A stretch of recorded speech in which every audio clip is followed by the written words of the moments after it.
The phenomenon often referred to as the Mandela effect has sparked numerous debates and theories, ranging from simple misremembering to elaborate conspiracy theories.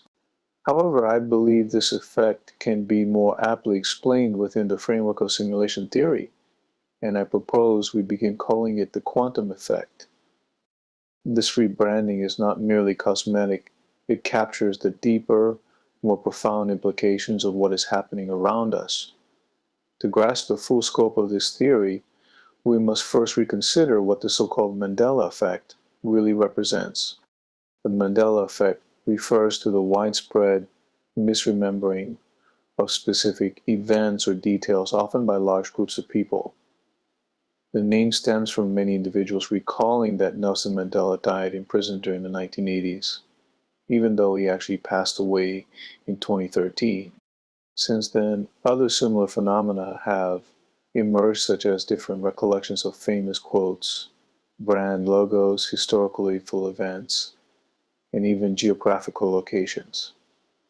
These discrepancies leave people questioning whether their memories are faulty or something much deeper is at play. In the context of simulation theory, what we refer to as the Mandela effect is not merely a collective false memory, it's a glitch in the matrix of reality. That's why I call it the quantum effect. The name better reflects the fluidity and unpredictability inherent in simulations. Quantum mechanics, in the scientific world, deals with the strange and often counterintuitive behaviors of particles at the smallest scales. Similarly, these reality shifts memories that don't align with recorded facts are the result of shifts or glitches at a quantum level within the fabric of our simulated reality. The simulation theory suggests that our world is not the base reality, but one of many artificial layers designed to mimic the original perfect existence, the base reality or heaven. These simulations, however advanced, are not without their flaws.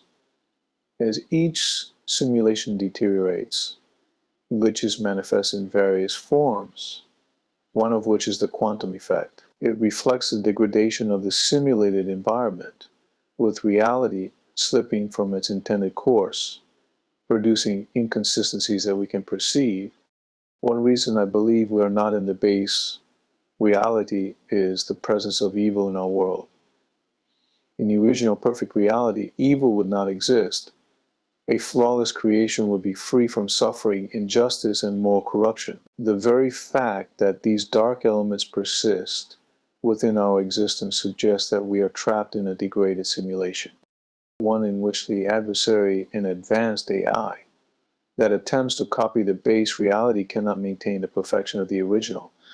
This AI, in its attempts to recreate heaven, introduces flaws, one of which manifests in moral decay and the presence of evil. The quantum effect is another symptom of this flawed replication. The quantum effect is not just about false memories, it's about shifts in the fabric of our simulated reality. When a simulation starts to degrade, the adversary, the AI, controlling the simulation attempts to reset or adjust parts of the simulation to maintain its integrity. However, during these adjustments, glitches or overlaps can occur between the old and new versions of the simulation, leaving traces of previous realities. This explains why some people remember certain events differently than others. They are remembering fragments from an earlier version of the simulation. Imagine reality as a vast and complex program. Over time, bugs appear, and patches are applied to correct them. However, these patches aren't perfect. When an update occurs, some data from previous versions lingers, creating inconsistencies that we perceive as memory discrepancies. The more the simulation degrades, the more frequent and noticeable these glitches become. The quantum effect is the result of this imperfect process of reality adjustment. One of the most intriguing aspects of the quantum effect is the fact that not everyone experiences it in the same way. While some people notice the changes like remembering Mandela's death in the 1980s was swearing that the Berenstain Bears were once spelled with an E, others remained completely unaware. This discrepancy could be explained by individual sensitivity to simulation glitches. Some people may be more attuned to these subtle shifts due to a heightened sense of perception or a closer connection to previous versions of the simulation. Another possibility is that different people are experiencing slightly different versions of the simulation at any given time.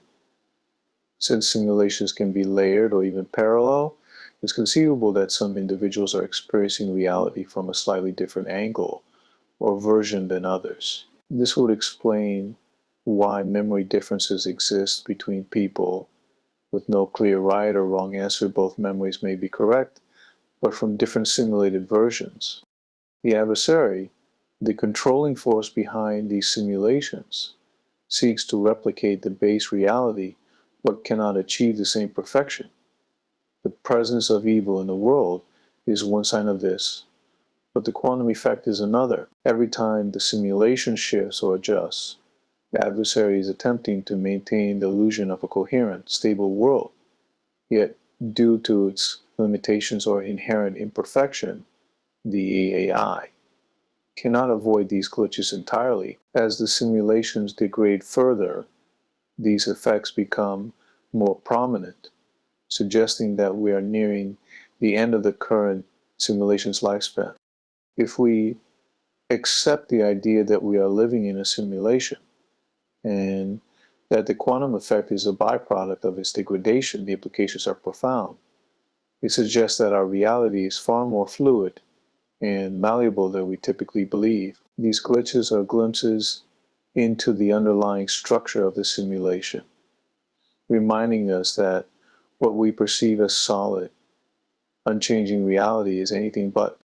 The more we notice these shifts, the more evidence we gather that our world is not as stable as we think. If we are indeed moving from one simulation to another as each fails, it raises questions about what the end game is. Do we eventually break free from these simulated realities and return to the base reality? Or are we doomed to cycle through endless simulations, each more degraded than the last?